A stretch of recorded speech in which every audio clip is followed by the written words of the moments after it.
आप सबको विदित होगा कि दूसरे महायुद्ध के बाद में जर्मनी के दो टुकड़े हो गए थे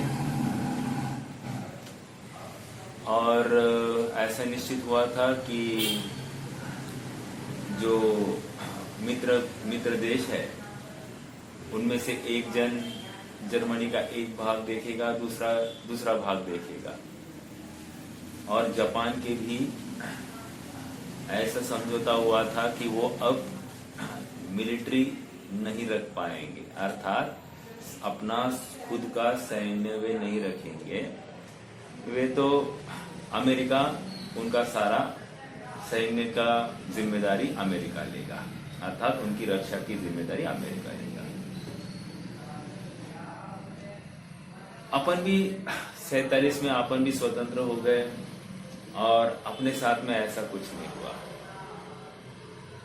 ऊपरी देखने पर ऐसा लग रहा है कि नहीं कि ये दोनों देश जर्मनी और जापान पराधीन हो गए। क्यों? उनको अपनी सेना ही नहीं उनके पास में। लेकिन देखो ऊपरी तो ऐसा ही लग रहा है और बात सही भी लगती है, लेकिन आप गंभीरता से थोड़ा सा विचार करना। ऐसा होते हुए भी पूरे बर्बादी के बाद में फिर से जो महासत्ताएं बनी है, जर्मनी और जापान ही तो महासत्ताओं, पहली तो 4-5 महासत्ताओं में जर्मनी और जापान का तो नाम है, और किसका नाम है? अर्थात ऐसा कैसे हुआ? ऐसा इसलिए हुआ क्योंकि उनको अपनी सेना का विकल्प ही नहीं करना पड़ा। एक दूसरा, उनको सेना के संबंध में जितना खर्चा, संरक्षण के ऊपर जितना खर्चा होता था वो करने की आवश्यकता ही नहीं, और इसलिए उनका जितना भी पैसा उत्पन्न होता था सारा विकास में ही लगता था। एक बात ये हो गई। ये इतनी मैंने घटना क्यों सुनाई? घटना इसलिए सुनाई क्योंकि हमारा उपयोग अगर डाइवर्टेड नहीं होगा, हमारा उपयोग विशिष्ट एक ध्येय के प्रति समर्पित होगा, तो उस ध्येय की प्राप्ति ना हो ऐसा संभव नहीं है। अर्थात अपने को ध्येय की प्राप्ति, अर्थात उस विषय के विशेषज्ञ हम होते ही होते हैं। समझ में आ रहा है क्या? आज हमको अपना आत्म कल्याण साधना है, तो आत्म कल्याण या अपनी आत्म आराधना करने के लिए जरूरी क्या है? कह रहे हैं अपनी आत्म आराधना करने के लिए और कुछ नहीं करना, बाकी द्वंद्व फंद सब छोड़कर एक आत्मा के लिए समर्पित होना।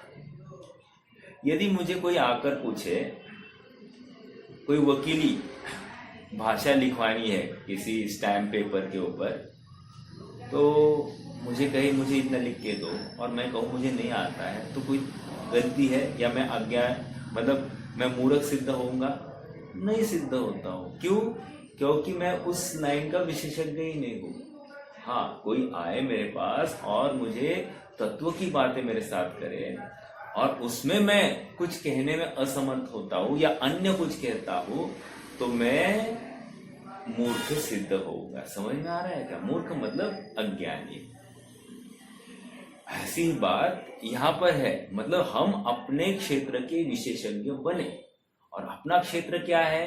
अपना ध्येय। अपना ध्येय क्या है? अपना सुख। अपना सुख कहाँ है? अपनी आत्मा में। तो आत्मा के योग्य हमारा प्रयास, या उस सुख के योग्य हमारा प्रयास यथार्थ रूप से होना ही चाहिए। जहां जहां हम डाइवर्ट हो रहे हैं, डाइवर्शन के जितने अवसर है उन सबको साफ कर दीजिए और 100% समर्पित होकर अपने ध्येय के प्रति संलग्न हो जाइए, तो अपना काम निश्चित होगा। समझ में आ रहा है क्या? ऐसी कोई भी बात नहीं कि हम कर सकते नहीं। तो अच्छी पंक्ति मैंने पढ़ी थी।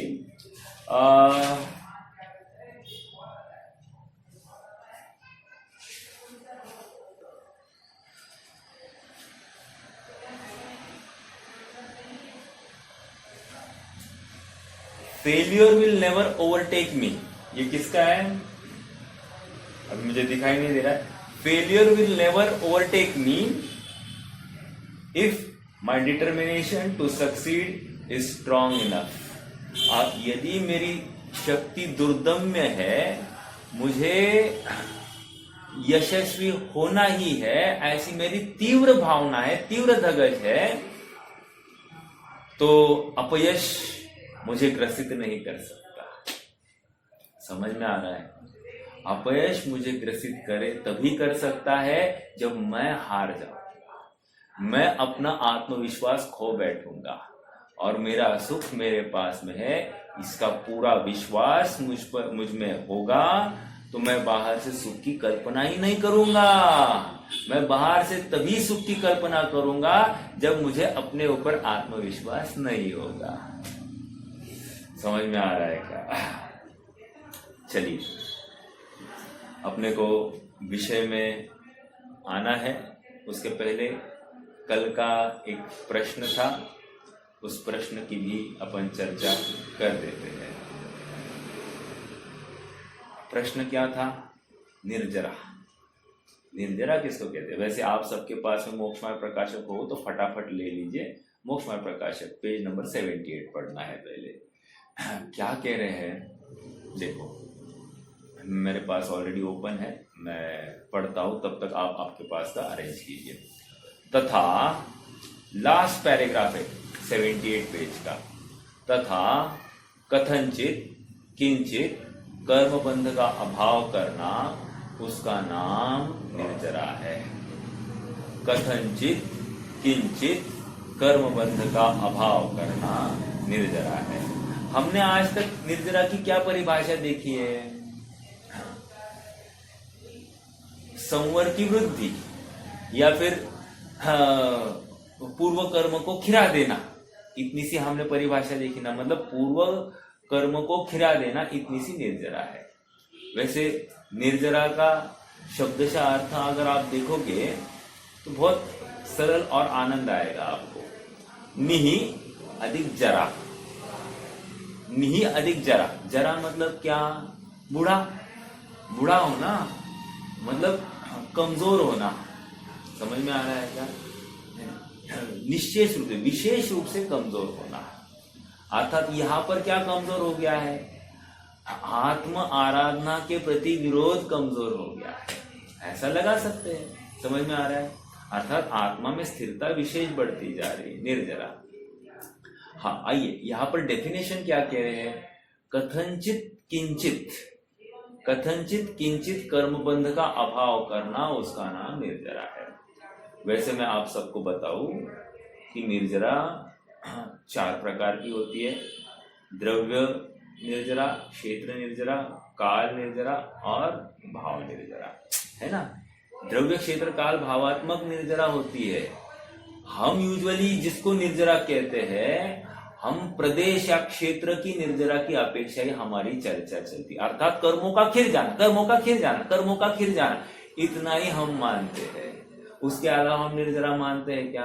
हालांकि हमने ये प्रकरण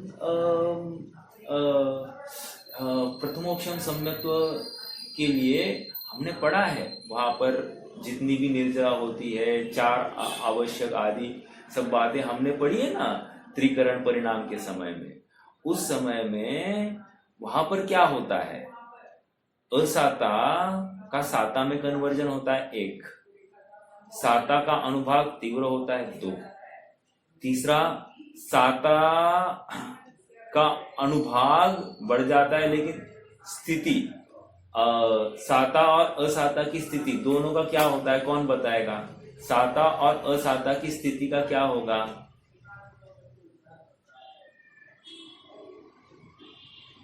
प्रथमोक्षम के काल की बात चल रही है। साता और असाता की स्थिति क्या होगी? घटेगी, बढ़ेगी, वैसी की वैसी रहेगी। क्या होगा? साता बढ़ेगी और असाता घटेगी। स्थिति, स्थिति शब्दों के ऊपर गौर कीजिए।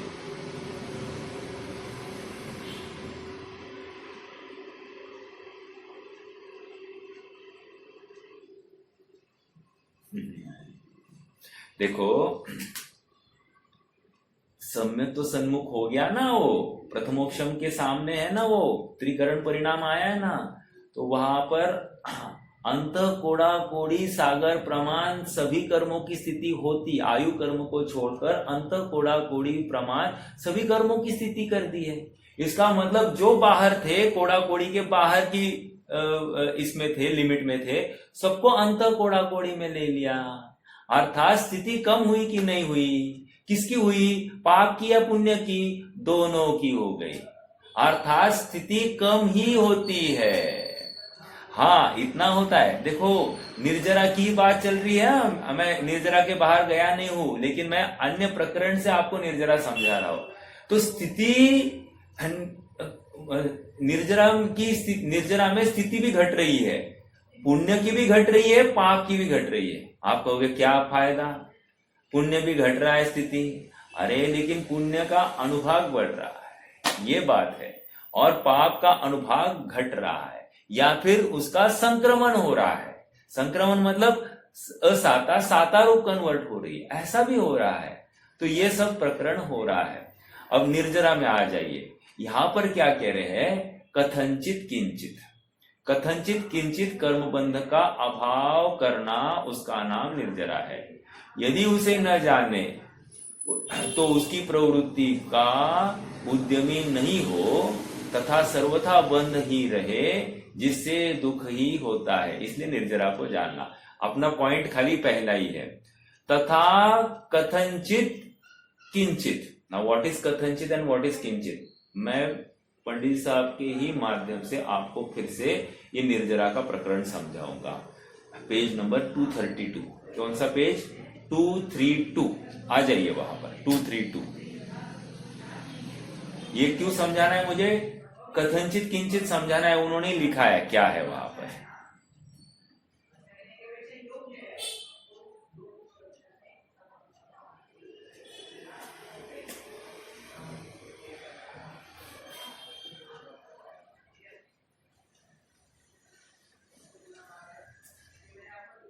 आज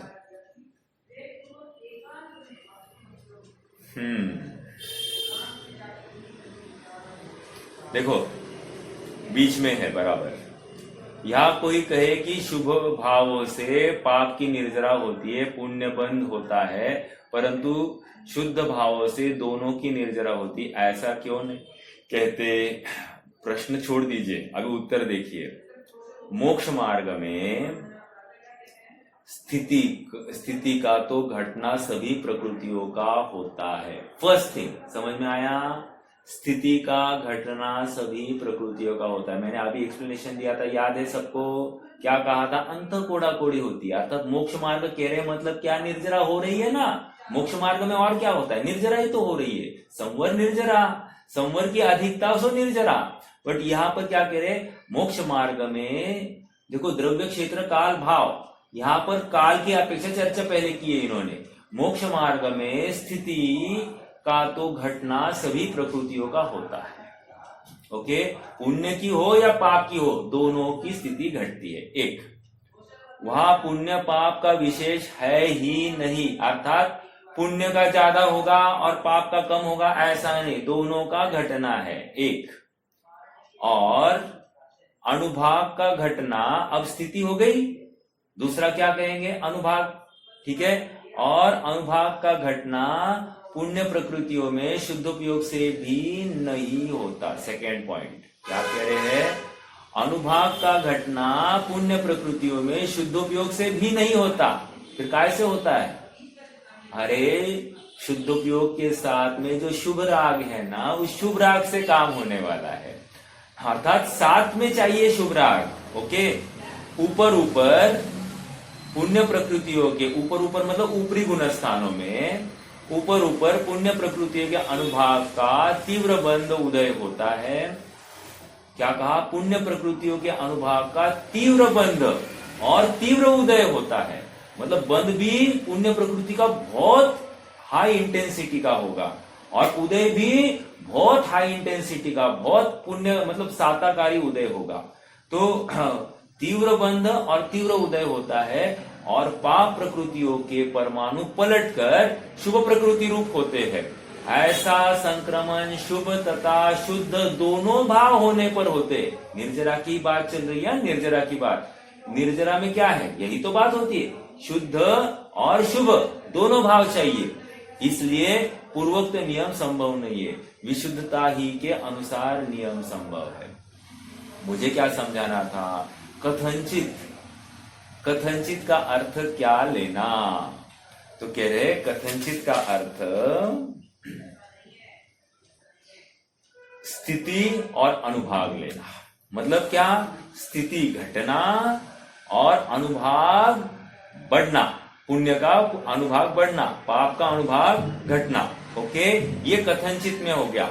और किंचित में क्या लेंगे फिर, किंचित में वहां पर पाप पुण्य दोनों का अभाव, अर्थात निर्जरा ही हो जाना, खिर जाना, इसको क्या लेंगे अपन, किंचित में लेंगे। तो निर्जरा क्या हो गई, निर्जरा में तीन बातें हो रही है, स्थिति और अनुभाग में चेंज होना, ये कथनचित में लेंगे, और किंचित में कुछ कर्म निर्जरा हमेशा की हो गई, ये किंचित में लेना। आज तक हम निर्जरा का क्या देख रहे थे भाई, निर्जरा मतलब कर्मों का खिर जाना, इतना ही निर्जरा, ऐसा नहीं लेना। बस मुझे तो इतना समझाना था। तो मोक्ष मार्ग में कहकर ये समझाना चाह रहे। ओके, कथनचित किंचित। देखो अब आपको और एक बात, मोक्ष भी, मोक्ष की डेफिनेशन देख लीजिए, आ जाइए 79 पेज पर, आ जाइए 79 पेज पर।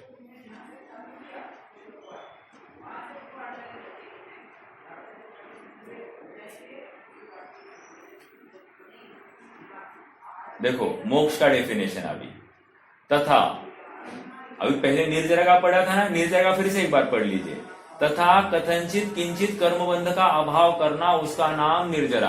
अभी सेम तर्ज पर मोक्ष की डेफिनेशन देने वाले हैं। देखो क्या कह रहे हैं, देखो, तथा सर्वथा सर्व कर्मबंध का अभाव होना, उसका नाम मोक्ष है। क्यों, कथनचित था ना वहां पर, कथनचित मतलब क्या, स्थिति और अनुभाग। अब यहां पर क्या, स्थिति और अनुभाग दोनों का अभाव हो गया। ओके, और किंचित कर्म खिर गए थे ना वहां पर, यहां पर सर्व कर्म खिर गए, अब कुछ बचा ही नहीं है, अर्थात कर्म बंध का भी अभाव और कर्म उदय का भी अभाव, उसका नाम मोक्ष। समझ में आ रहा है क्या? तो इतना अपन ने उद्यम क्यों किया, कथनचित किंचित निर्जरा में किस प्रकार काम कर रहा है। देखो और एक प्रश्न आप सबसे, तीर्थंकर प्रकृति कौन सी प्रकृति है?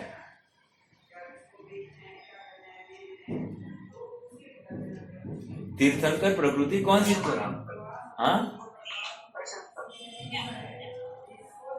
प्रशस्त पुण्य प्रकृति। यदि मैं इस आंसर को आधा मार्क ही दूं, पूरा मार्क नहीं दूं, कारण बता सकते हैं आप लोग?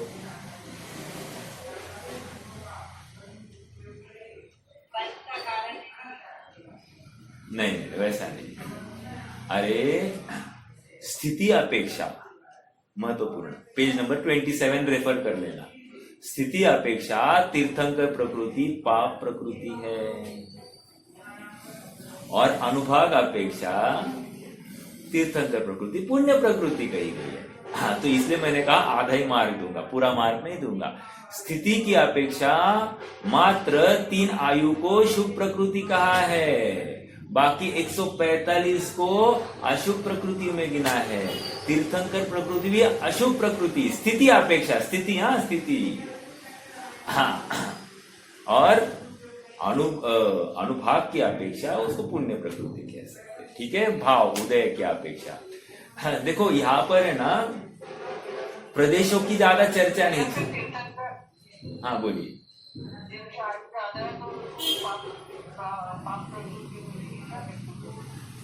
देखो देखो देखो देखो, आयु अलग चीज है और तीर्थंकर प्रकृति का उदय या उसकी स्थिति अलग चीज है, एक बात। दूसरी बात, स्थिति अपेक्षा से कहीं कहा ही गया है कि वो अशुभ प्रकृति है, अनुभाग की अपेक्षा उसको पुण्य प्रकृति कहा है। और सुनो, ये पुण्य और पाप का अनुभव हमको समझाने के लिए है। उस जीव को ना पुण्य का वेदन हो रहा है ना पाप का वेदन हो रहा है, वो तो अपने आत्मा में स्थित है, वो आत्मा के बाहर है ही कहा उसको दुखी करने के लिए। समझ में आ रहा है क्या? तो ये एक विशेष बात। मैं क्या कह रहा था? भारती बहन जी, आपको कुछ प्रश्न है?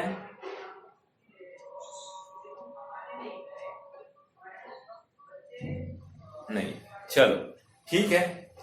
तो ये हो गया, मुझे वही समझाना था तीर्थंकर प्रकृति। हाँ, ये समझाना था तीर्थंकर प्रकृति की स्थिति किसको सबसे ज्यादा है, कौन बताएगा?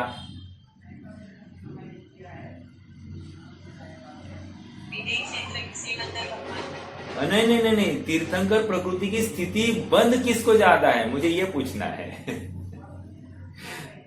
स्थिति बंद गुणस्थान अपेक्षा चर्चा है।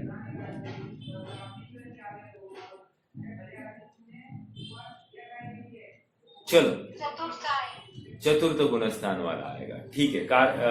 कारण बता सकते हैं क्या? चतुर्थ गुणस्थान में भी कौन सा जीव है, ये आपको समझाना है। चतुर्थ गुणस्थान ये स्थूल आंसर हो गया, मुझे विशिष्ट आंसर चाहिए।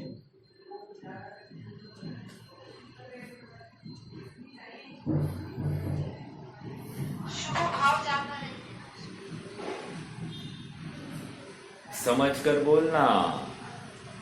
स्थिति बंद होना है और तीर्थंकर प्रकृति का, देखो इसका मतलब क्या है, आपके थॉट प्रोसेस में क्या है, मैं एनालाइज कर रहा हूं।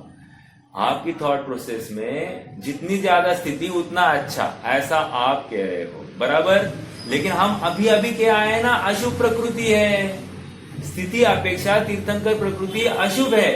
इसका मतलब चलो पेज नंबर 27 पर आ ही जाइए, 27 पेज पर आ जाइए।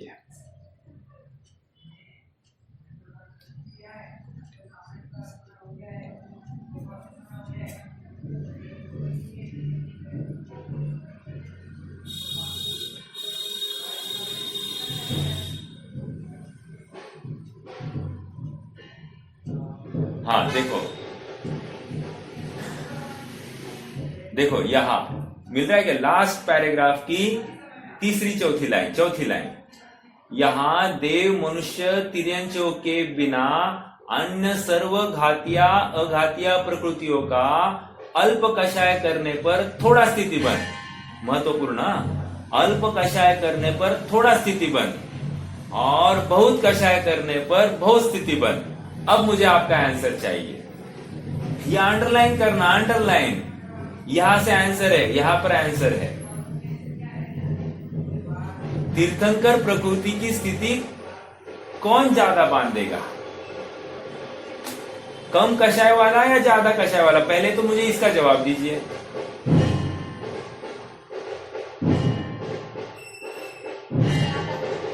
बराबर, ज्यादा कषाय वाला। तो ज्यादा कषाय किसकी होगी, अब ये प्रश्न है। नारकी, और कोई बताएगा?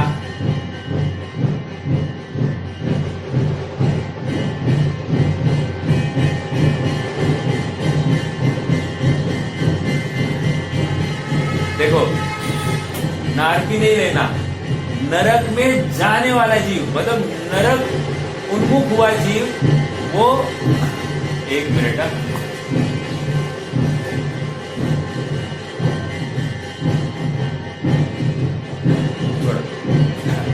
नरक में जाने वाला जीव, जैसे आवाज आ रही है ना मेरी? आवाज आ रही है, ठीक है ठीक है। हाँ, देखो नरक में जाने वाला जीव क्यों कह रहा हूं मैं? जैसे कृष्ण नरक जाने वाले हैं, तो नरक जाने से पहले क्या हुआ, तीव्र कषाय हुई। अभी तक मिथ्यात्व में नहीं आया, सम्यक दृष्टि है। तीव्र कषाय, बहुत पानी पीने की बहुत तीव्र आकांक्षा हो गई, इच्छा हो गई, तृष्णा, और उसमें बहुत आकुलता हो गई। उस आकुलता में ज्यादा कषाय हुई और उस कषाय में उनको तीर्थंकर प्रकृति का उत्कृष्ट स्थिति बंद हुआ है। ये समझ रहा है क्या? तीर्थंकर प्रकृति का उत्कृष्ट स्थिति बंद कहाँ हुआ? वहां आकुलता में। अब मिथ्यात्व में आए, मिथ्यात्व में जब आएंगे तभी उनको तीर्थंकर प्रकृति बंधेगी नहीं। समझ में आया? अब तीसरे नरक पृथ्वी में गए, वहां पर भी अभी भी मिथ्यात्व में तीर्थंकर प्रकृति बंधेगी नहीं। अब जैसे अंतर मुहूर्त में वे सम्यक दृष्टि हो जाएंगे, उनको फिर से तीर्थंकर प्रकृति बनना चालू होगा। अब तर्क ये है कि सबसे ज्यादा स्थिति किसको बंधी? ये संक्लेश में आया जो जीव है, नरक उन्मुख हुआ जो जीव है ना, उस जीव को सबसे ज्यादा तीर्थंकर प्रकृति की स्थिति का बंध होता है। समझ में आया? नारकी जीव को नहीं होता, नरक जाने से पहले जो अवस्था है, जो कषाय है, उस समय में इसको ऐसा बंद होता है। समझ में आया? ठीक है। सेम बात आप श्रेणिक का भी लगा लेना। श्रेणिक भी उत्कृष्ट स्थिति का मान बैठा, वो मरण से पहले, ओके, वहां पर तीर्थंकर प्रकृति की उत्कृष्ट स्थिति मान बैठा और फिर नरक गया। ओके, चलिए अब हाँ बोलिए।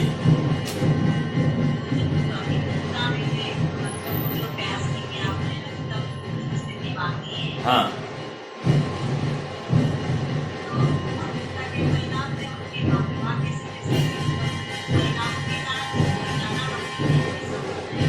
हाँ, कषाय की तीव्रता में वहां पर तीर्थंकर प्रकृति की स्थिति की अधिकता है। ओके, जैसे 8वें गुणस्थान के चौथे भाग में सबसे कम स्थिति कही है कि नहीं? बराबर है ना? 8वें गुणस्थान के चौथे भाग तक है ना? हाँ, 8वें गुणस्थान के चौथे भाग तक तीर्थंकर प्रकृति बनती है। तो वहां सबसे कम स्थिति है कि नहीं बनती? वहां कषाय भी मंद है, और यह कषाय सबसे अधिक कषाय यहीं पे पाई जाती है, इसलिए वहां पर स्थिति सबसे अधिक गई है। बस, बाकी और कुछ नहीं। ठीक है, पहले मुझे ये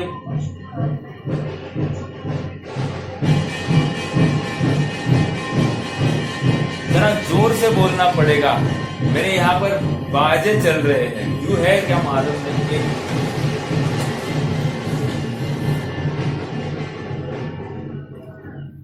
हाँ, जरा जोर से बोलिए प्लीज।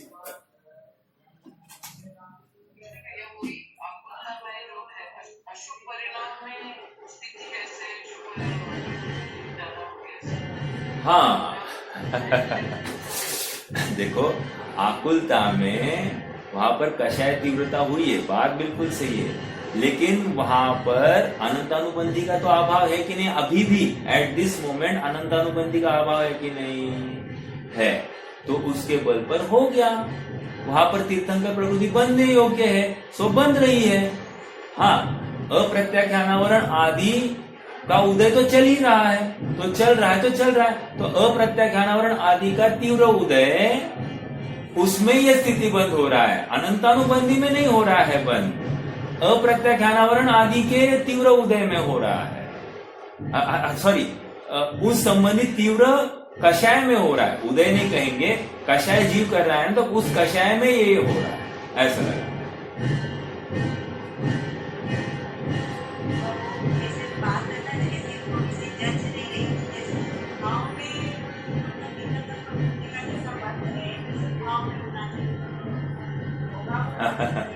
देखो, ये हमारी आज तक की धारा थी ना। ये आज हमको नवीन प्रमेय मिला, आप बारंबार चिंतन करना और इस पंक्ति को पढ़ना, तो आपको क्या लगता है आप डिसाइड करना, क्योंकि बात तो ऐसी ही है, इसीलिए तो नवीन बात सुनने पर हमको हर्ष होना चाहिए। आप जज नहीं रही है क्योंकि आज तक सुनी नहीं थी, हर नवीन बात हमको तकलीफदायक लगती है, लेकिन जैसे ही उसका बारंबार चिंतन होता है ना, वो एकदम व्यवस्थित अपने ज्ञान में बैठ जाती है। आपको बताऊं, पहले तो मुझे ये हजम ही नहीं होती थी, ये क्या कह रहे हैं, तीव्र कषाय करने से स्थिति बंद, स्थिति तीर्थंकर प्रकृति की उत्कृष्ट स्थिति, कुछ समझ में नहीं आता था। लेकिन इसके बारंबार इसका चिंतन मनन होने के बाद मैं इस लेवल पर आ गया, मतलब ये समझाने के योग्य आ गया, क्योंकि ये हजम नहीं होती, ये बात बिल्कुल सही है, मुझे भी ऐसी अवस्था थी। बट बार आप चिंतन करो, अन्य प्रकार से आपको क्या लगता है आप विचार करना और इस लाइन के ऊपर गौर कीजिए। 3 शुभ प्रकृतियां हैं, देव, मनुष्य और तिर्यंच, बाकी सब अशुभ प्रकृतियां हैं। तो ज्यादा कषाय ज्यादा बंद, मंद कषाय मंद बंद, बस इतनी सी बात है। चलिए, हाँ बोलिए।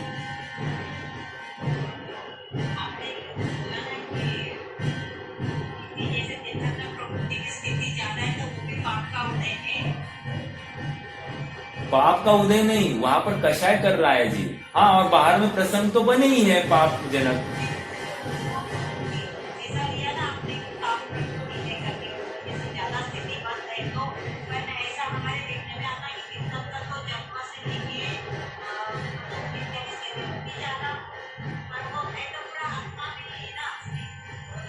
हाँ लेकिन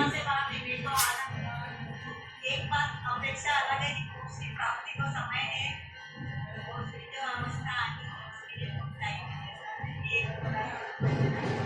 और पूरे समय तो आत्मा में ही है। देखो, आत्मा में ही एक महत्वपूर्ण प्रश्न है। जिस भाव से तीर्थंकर प्रकृति का बंध हुआ, वो भाव अच्छा है या बुरा है, आपको प्रश्न है, बहुत महत्वपूर्ण है। जे भावे तीर्थंकर प्रकृति बंधाए ते बन पापत छे, अर्थात दुख रूप ही है संसार, है संसार, और संसार सुख रूप है ही नहीं। हाँ, तो हमने इसको अच्छा कह दिया किसी अपेक्षा, तो आपने सर्वथा अच्छा क्यों मान लिया?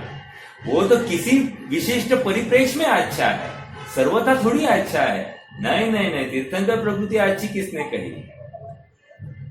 हाँ,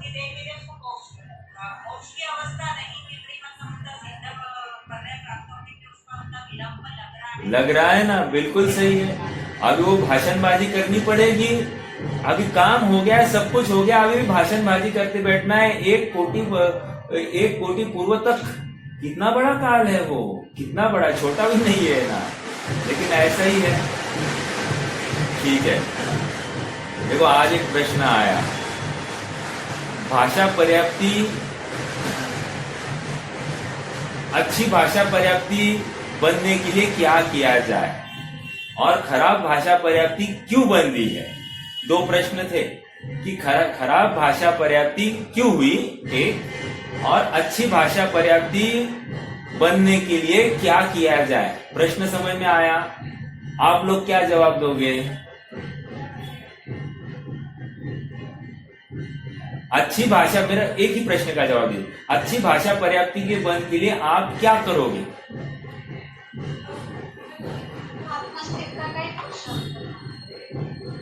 तो उससे भाषा पर्याप्ति मिलेगी?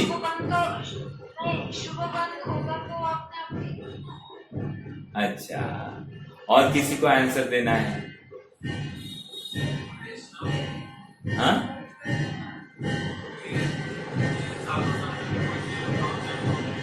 वो सुनना, अच्छा, ओके, और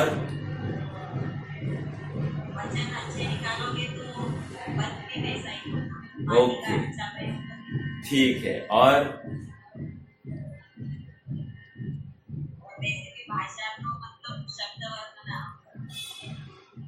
हाँ, तो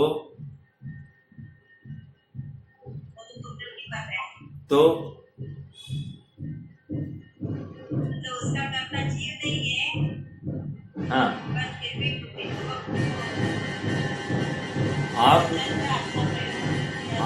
आप 90% तो आंसर तक आ गए, लेकिन आप अभिप्राय में अभी भी भाषा वर्गणाओं को आपने उपादेय मान लिया है, ऐसा मेरा अनुमान है। देखो ऐसा है, हमको भाषा वर्गणा क्यों चाहिए साहब? भाषा पर्याप्ति क्यों अच्छी होनी चाहिए?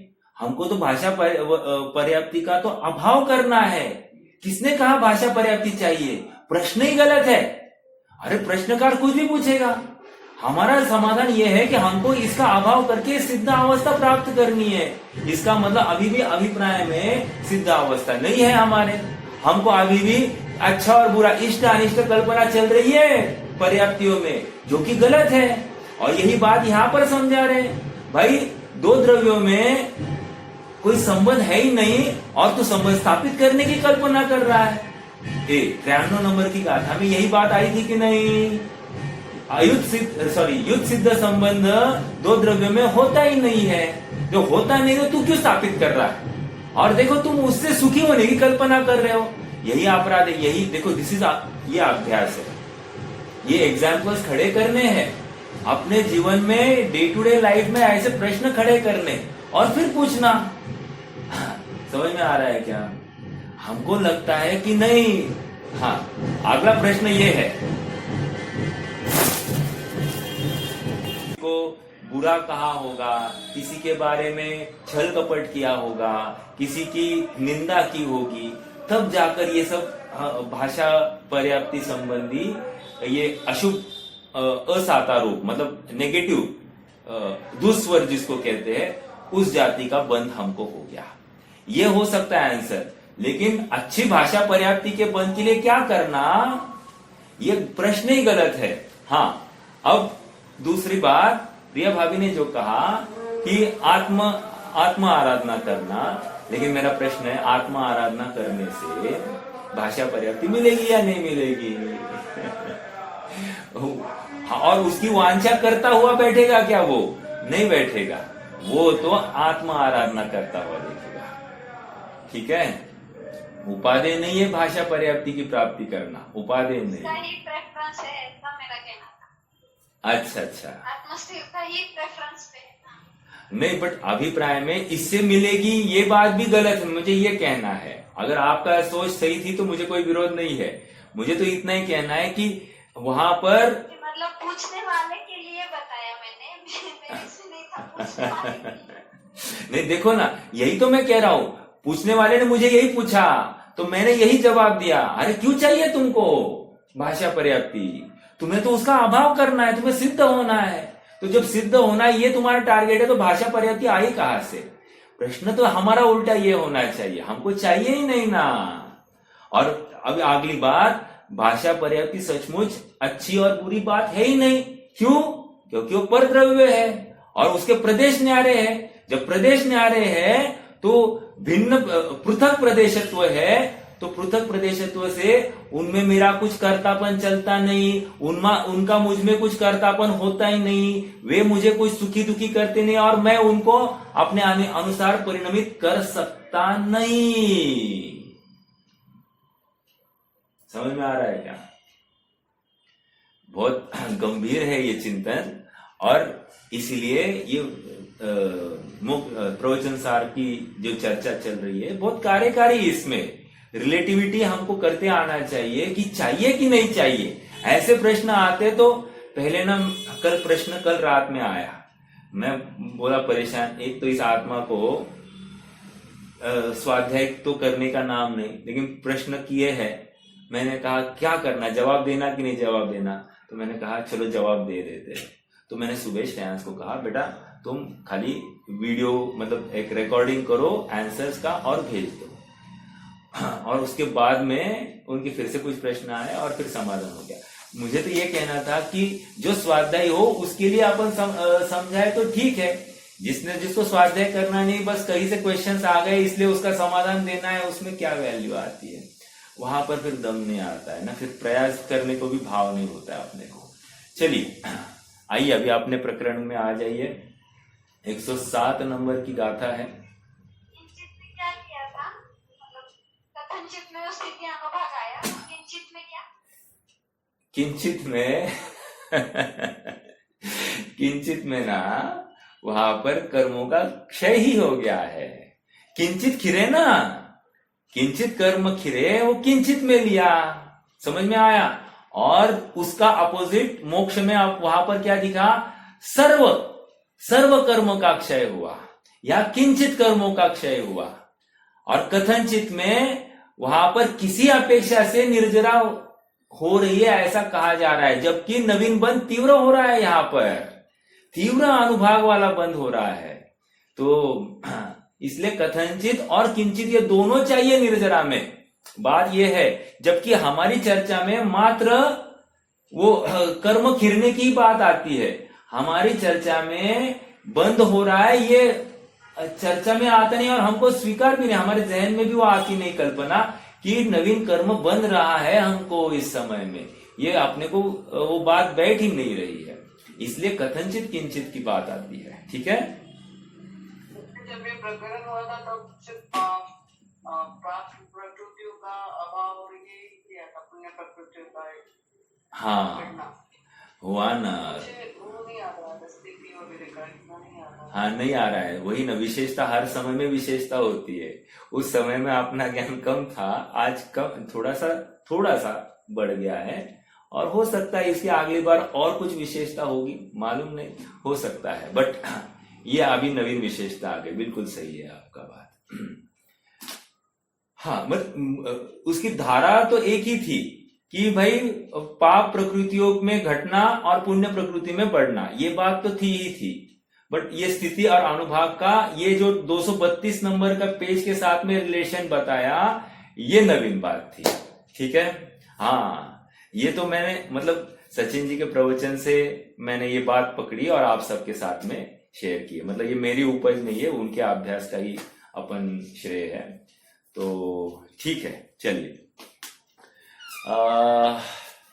आगे बढ़ना है। और कोई प्रश्न तो नहीं है ना?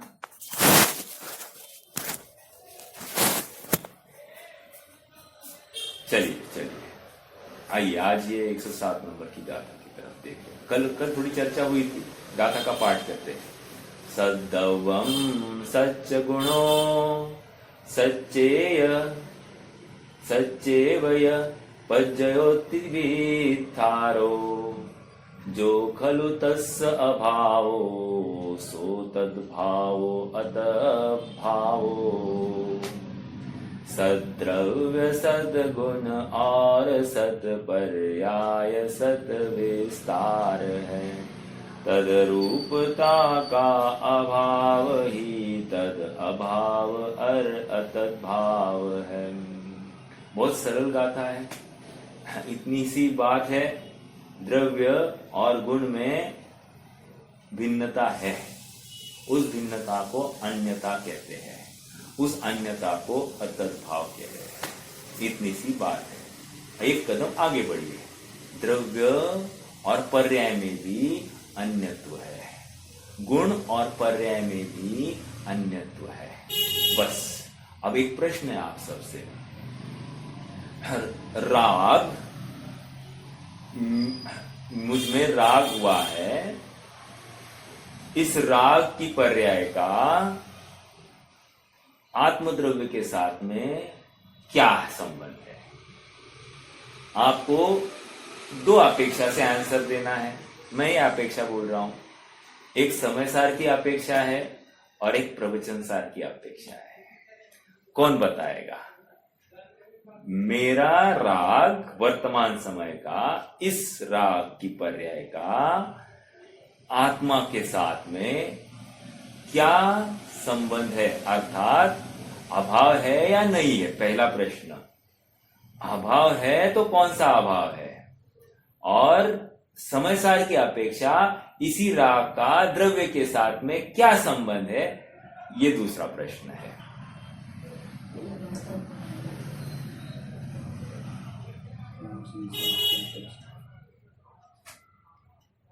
कोई बताएगा? अन्यपना है, बिल्कुल सही। कौन सा भिन्नपना?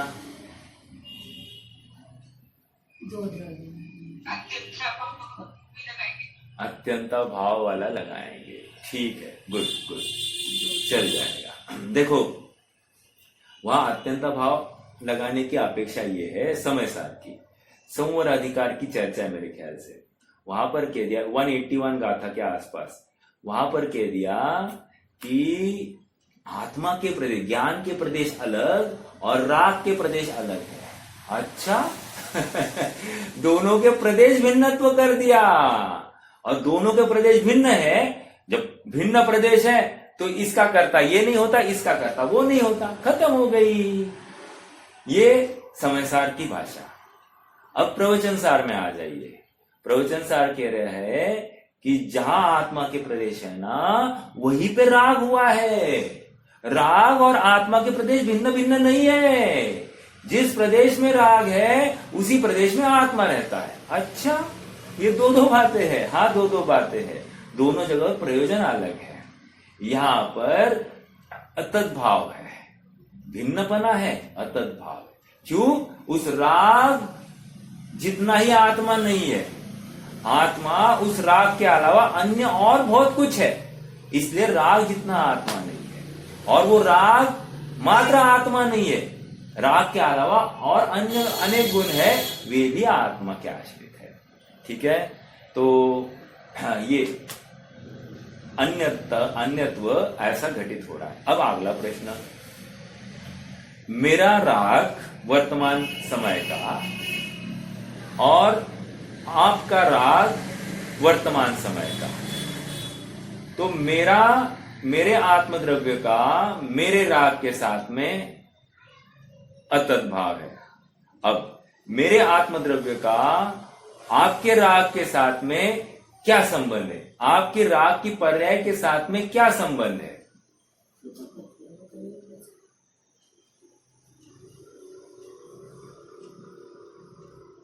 सरल आंसर है, अत्यंत अभाव है। क्यों? भिन्न द्रव्य है, इसलिए उस पर्याय को भी हम द्रव्य कहेंगे। अर्थात दूसरे द्रव्य की पर्याय को भी हम द्रव्य कहेंगे, और उसकी वजह से ये अत्यंत अभाव है। उसका और मेरा कोई संबंध ही नहीं है। ठीक है, चलिए आइए 107। या मोतियों की चर्चा चल रही थी, याद है ना सबको? मोतियों की माला वो द्रव्य ऊपर का, फिर धागा वो गुण, मोती वो पर्याय, और हार वो क्या है? हार जो है वो नीचे का द्रव्य है। मैं यूं कहूंगा, एक प्रमाण का द्रव्य है और एक उस प्रमाण के द्रव्य को मैं वस्तु कहूंगा, ओके, और नीचे के द्रव्य को मैं द्रव्य कहूंगा। तो फिर आप थोड़ा सा कंफ्यूज नहीं होंगे, नहीं तो बार बार ये कंफ्यूजन चलता है। तो वस्तु में द्रव्य गुण पर्याय है, ओके। हाँ, देखो लास्ट पैराग्राफ इसी पेज का पढ़ते हैं और फिर आगे बढ़ेंगे, है ना? मैं कहा था अपन कल, मुझे याद नहीं है। जिस प्रकार एक मोतियों की माला में जो सफेदी नामक गुण है वह हार नहीं है, धागा नहीं है, मोती नहीं है, और जो हार, धागा या मोती है वह सफेदी गुण नहीं है। इसी प्रकार एक दूसरे में जो उसका अभाव अर्थात उसरूप होने का अभाव है वह तद अभाव लक्षण अतद भाव है। यहां तक आए थे मेरे ख्याल से, जो कि अन्यत्व का कारण है, अन्यत्व का कारण है। इससे अपने को सीखने के लिए क्या मिल रहा है? मतलब ये प्रकरण आ गया, ये प्रकरण हमने पढ़ लिया, समझ लिया, इससे हमको टेक अवे क्या है? ये गाथा हमने पढ़ी, द्रव्य में और गुण में, द्रव्य में और पर्याय में अन्यत्व है। ये समझकर हमको क्या लाभ हो रहा है?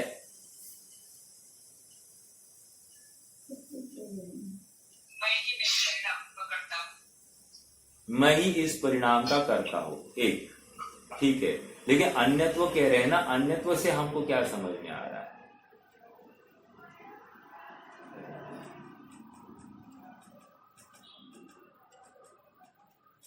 पर्याय में अन्यत्व अरे प्रदेश वेदना है। तो अभी जो भिखारी पर्याय हो रही है, एक समय में वो भी नष्ट होगी और शुद्ध पर्याय मतलब आ सकती है अगर आत्मा का अवलंबन। ठीक है, मैं थोड़ा सा इसको रिफाइन करके कहता हूं। और कोई बताएगा? और कोई प्रयास करेगा?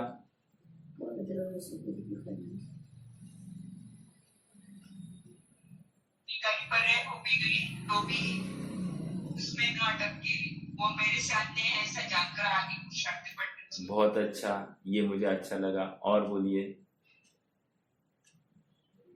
विकारी पर्याय की क्यों कह रहे हो आप? अविकारी पर्याय आई तो क्या? वो भी चले जाएगा।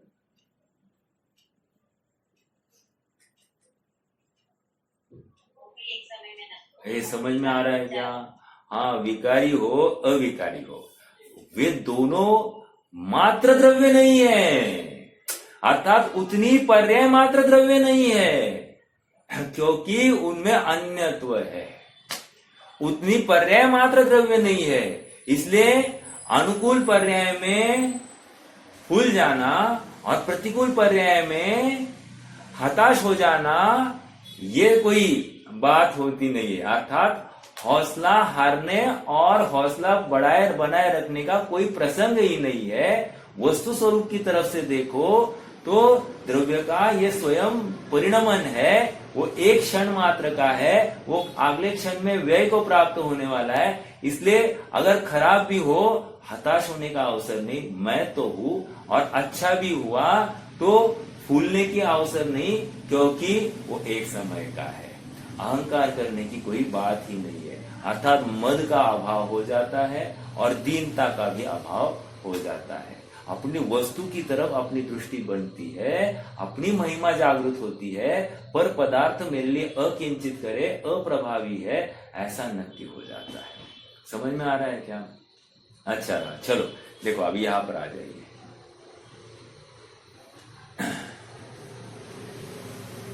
उसी प्रकार एक द्रव्य में जो सत्ता गुण है वह द्रव्य नहीं है, अन्य गुण नहीं है या पर्याय नहीं है। एक सत्ता गुण द्रव्य नहीं, एक सत्ता गुण अन्य गुण नहीं है दूसरा, और एक सत्ता गुण वो पर्याय भी नहीं है, और जो द्रव्य है वो अन्य गुण या पर्याय नहीं है, वह सत्ता गुण नहीं है। इस प्रकार एक दूसरे में जो तद्रूप होने का अभाव है वह तद अभाव लक्षण अतद्भाव है। देखो और एक मैं बताऊं आपको, हम स्वाध्याय कर रहे कि नहीं कर रहे? कर रहे। ज्ञान में अभी ये आत्म वस्तु के बारे में सब निर्णय हो रहा है कि नहीं हो रहा है, कि आत्मा ऐसा है वैसा है, ये सब। अगला प्रश्न ये है कि सम्यक तो क्यों नहीं हो रहा है? सम्यक तो क्यों नहीं हो रहा है? उसका उत्तर यहाँ पर है। क्यों? क्या उत्तर है कि रे श्रद्धा गुण ज्ञान गुण से भिन्न है। अच्छा, अर्थात दोनों में अन्यत्व है। श्रद्धा गुण का परिणमन श्रद्धा के अनुसार ही चलेगा। समझ में आ रहा है क्या? वो ज्ञान के अनुसार नहीं चलेगा। ज्ञान ने निर्णय किया है इसलिए श्रद्धा गुण वैसा परिणमन करे, ये कोई कंपल्शन नहीं है। समझ में आया? एक बात। दूसरी बात, अन्यत्व समझा रहा हूं। अन्यत्व, मान लो मुझे सम्यक तो हो गया, ओके? तो अगर सम्यक तो हो गया और सम्यक्त्व की वजह से सभी गुणों का सम्यक्त्व के अनुसार ही परिणमन होना चाहिए था, तो जिस समय में क्षायिक सम्यक्त्व हो गया उसी समय में क्षायिक ज्ञान होना चाहिए, उसी समय में क्षायिक चारित्र भी होना चाहिए था, जो हुआ नहीं है। अर्थात प्रत्येक गुण की स्वतंत्रता, प्रत्येक गुण के पर्याय की स्वतंत्रता भी निश्चित हो जाती है, अर्थात अन्यपना घटित हो रहा है। समझ में आ रहा है क्या? इसलिए क्यों नहीं हो रहा है? क्यों नहीं हो रहा है? अभी देखो, जैसे एक एग्जांपल, केवल ज्ञान हो गया ना, 13वें गुण स्थान में जीव केवल ज्ञान हो गया कि नहीं? अब 4 अघाती कर्मों का उदय पड़ा है। अब वो आयु के क्षय के बिना हो सकता नहीं, अर्थात मुक्त हो सकता नहीं, तो हमको आयु वहां पर विलन दिखाई देता है कि नहीं? आयु की वजह से अटका है, वायु की वजह से अटका है, आयु की वजह से अटका है, बराबर है कि नहीं? लॉजिकली विचार करे तो सचमुच प्रत्येक गुण का परिणमन स्वतंत्र ही है, आयु की वजह से अटका नहीं है। उनका जिस समय में परिणमन जैसा होना है वो होने ही वाला है। समझ में आ रहा है क्या? सचमुच वहां पर कारण अगर देखा जाए, असिद्धत्व कारण है। असिद्धत्व, वह असिद्धत्व है, सिद्धत्व गुण रूप परिणमित नहीं हुआ है, इसलिए असिद्धत्व है। अभी ये यहाँ पर संसार अवस्था में है, औदैहिक भाव चल रहा है ना, औदैहिक भाव है ना, याद है क्या सबको? असिद्धत्व नामक औदैहिक भाव है क्या? कितने जन को याद है? हाँ है। ओके, 21 भाव में असिद्धत्व नामक औदैहिक भाव है, उसकी वजह से ये मुक्त नहीं हो रहे। अर्थात परिणमन प्रत्येक गुण का स्वतंत्र है, एक गुण का दूसरे गुण में अन्य, तो केवल ज्ञान हो गया इसलिए मुक्त हो गया, हो नहीं रहा है, क्यों नहीं हो रहा है, क्यों नहीं हो रहा है, ये प्रश्न ही नहीं है। जिस गुण का जिस समय में या जैसा परिणमन होना है उस समय में हो जाएगा। जब वो द्रव्य को आकुलता नहीं है, उस द्रव्य में स्थित उस पर्याय को, अर्थात वो केवल ज्ञानी को आकुलता नहीं है, हम यहां बैठकर क्यों आकुलता करते हैं? समझ में आ रहा है क्या? ये स्वतंत्रता ज्ञान में आती है या अन्यत्व के बल पर ज्ञात हो रही है? परिणमन स्वतंत्र है, मैं किसी को समझा सकता नहीं, ये तो अत्यंता भाव वाली बात है।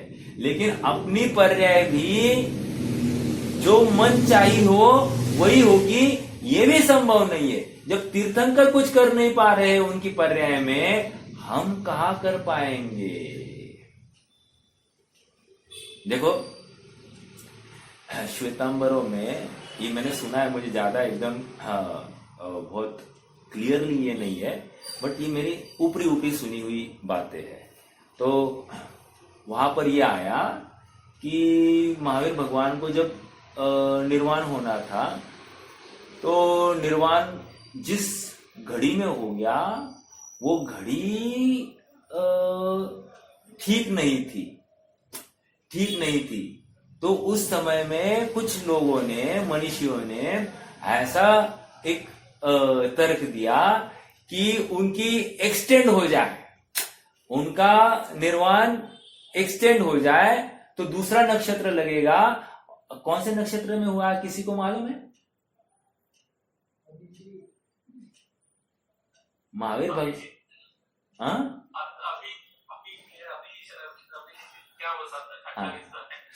अभिजीत नक्षत्र, ठीक है, बहुत अच्छा।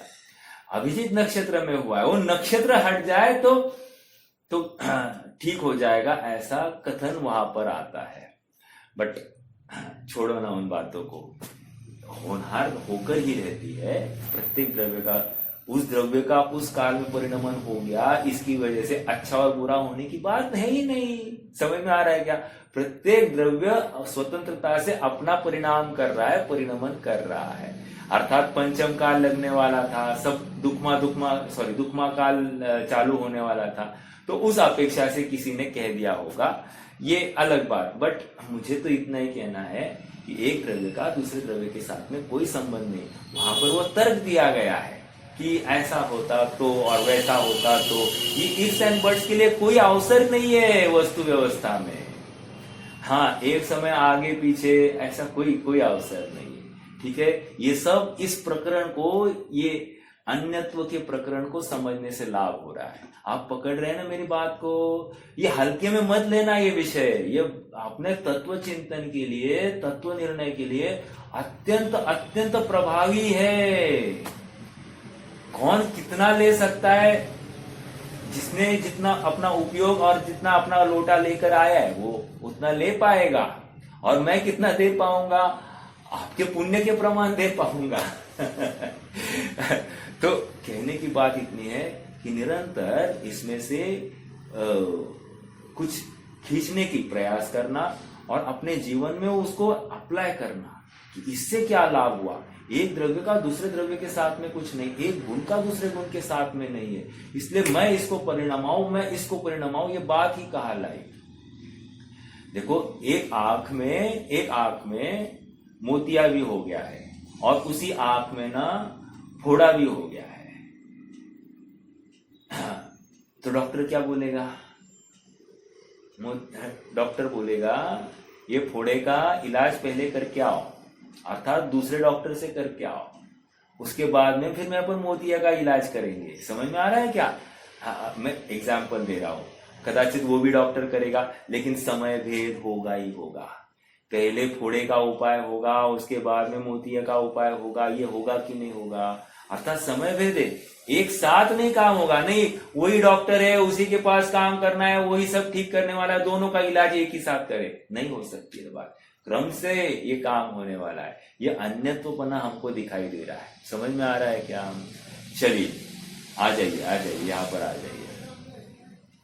आचार्य जैसे तात्पर्य वृत्ति टीका में पहले तो उक्त उदाहरण के माध्यम से ही बात करते, स्पष्ट करते हैं, किंतु बाद में उसे सिद्ध परमात्मा पर भी घटित करते हैं।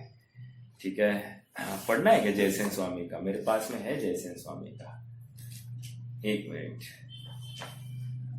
समय तो हो गया है लेकिन हाँ क्या करें, समय हो गया, रुक जाएंगे, कल लेते हैं थोड़ा सा जयसेन स्वामी का, अपन कल लेते हैं थोड़ा बहुत, नहीं तो स्वामी जी का पढ़ लेंगे कल और फिर अगली गाथा में पढ़ जाएंगे। ठीक है, कोई प्रश्न है आज संबंधित तो रख सकते हैं, तो फिर जिनवा